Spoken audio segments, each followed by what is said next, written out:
So as I continue to sip a few porters, I had shared this, 15 hours ago. Come on, start rioting and civil war so we can declare a state of emergency and rule out our agenda. Now, those who have been awake long enough knew that that was part of the plan. It's always been part of the plan.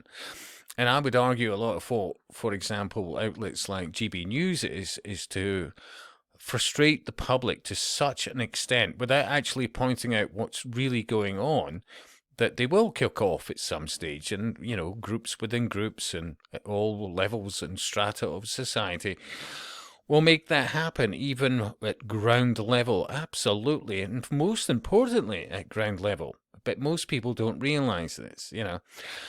And although what I shared got a good number of thumbs up and 21 shares, I mean, look, I don't, by the way, off at a tangent here, but fellow YouTube buddies like DJ, Resisting the Lies, No Chance, various others, I noticed they have no presence on Facebook, but maybe this is an age thing. They've been told Facebook, that's for, fuddy-duddy, old hats, whatever, but it's actually extremely effective.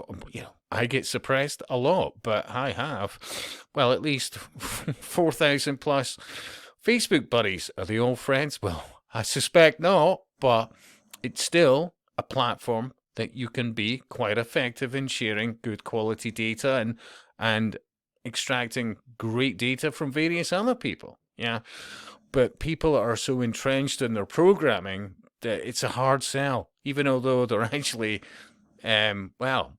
getting in the way of themselves. You just can't tell people, but anyway, so.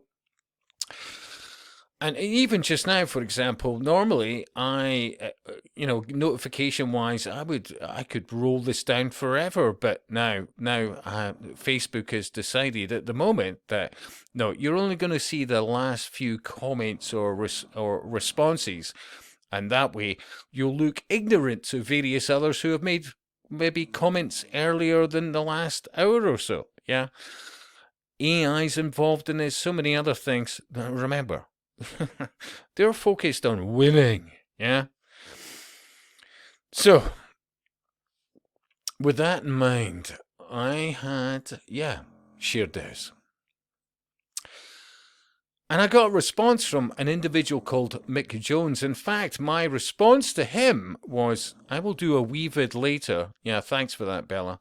Just for you. Thank you for the inspiration to explain. Now, his comment. This is bullshit. It's an excuse to do nothing but post on Facebook because... Bloody hell, Bella, come on. God almighty, snoring on steroids. So, let's try this again.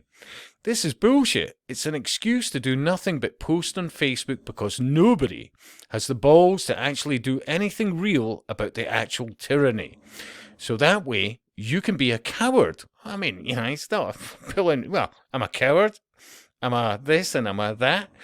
So that way you can be a coward and have a ready excuse for being one saying that's just what they want us to do.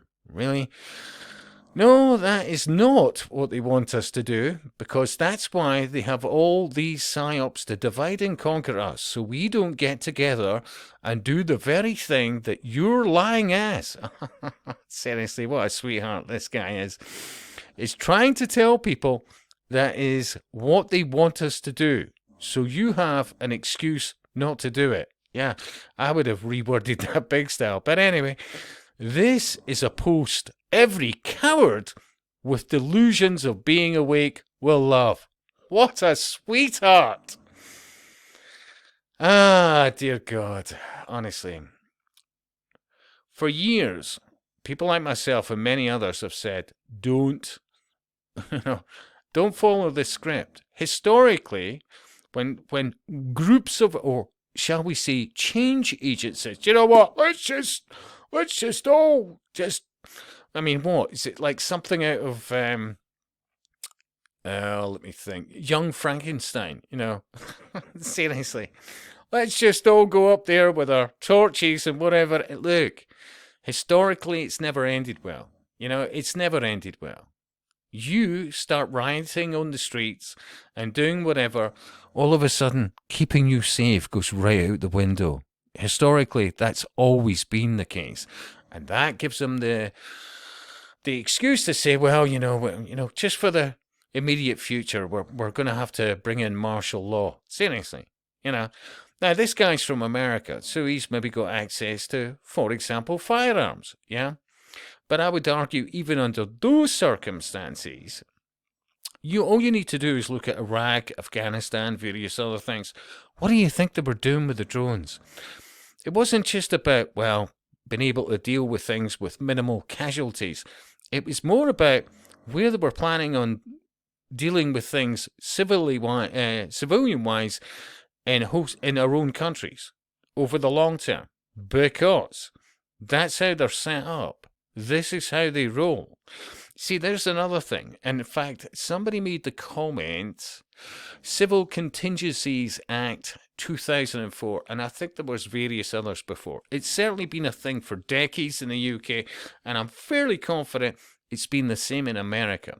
Anybody associated with councils, etc., any other aspects of government, one of the reasons why, apart from being underling occultist neckmarked, is that, you're not just part of a club.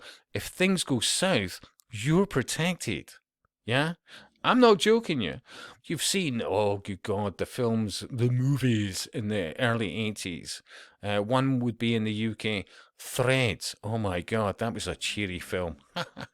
What would happen in a situation of nuclear Armageddon in the UK? And the emphasis also was what happened to civilians. Well, all of a sudden, keeping you safe went right out the window, and how those within councils went to certain buildings, and they lasted just that wee bit longer. Seriously, you have no idea where all this goes. And I'll repeat, when you see things like GB News on a daily basis saying, they're coming in, they're coming in, they're coming in, but they're not telling you who's allowing them in. What aspects of government are allowing this to happen? Have you looked into the background of theosophy, humanism, speculative Freemasonry, the New Age movement, Gaia Mother Earth, and so many other aspects? They don't talk about any of that.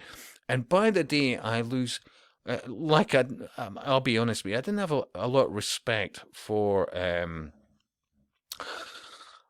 certain puppets that are, shown as, Nigel Farage, he's an example. He's a man of the people. Is he? Fuck. Seriously, I could do another video, and it was from The Crown. I don't watch TV. It was only clips, and I remember there was this clip, and it was one of the prime ministers interacting with the Queen, and the Queen at the time. It was there was this horrendous event. I think it was the 60s. In Wales, where this coal slag heap literally, broke apart and decimated. I think it was a primary school, and the Queen had said to, was it Harold Wilson? I could be wrong. I should have done more. I should have gone there. The thing is, I really have a trouble with emotion, and I think it was Harold Wilson. It could have been another, but the actor, and in The Crown, he had said, "Well, listen, ma'am, I smoke a pipe." He said, "But actually, I don't really enjoy a pipe. I prefer a cigar." He said, "I sip a beer. But actually, I prefer a decent wine," or words to that effect, and all the rest of it. But it's the perception. And people like Nigel Farage are very much like that. I mean, what he actually enjoys is fine wines, but he's the man of the people, so he'll sip a pint. I could do a better job with this. In fact, if you ask me, I will do a better job of this. But, this individual, Mick Jones, and I could have gone to his Facebook page and absolutely decimated him, literally based on his posts. But the naivety that you can change things by rising up against government is just utter bollocks. Historically, it has always been set up that when you do that, they can then bring in all the tyranny. All the tyranny. But hey, you can't fix stupid. And I'll speak to you soon.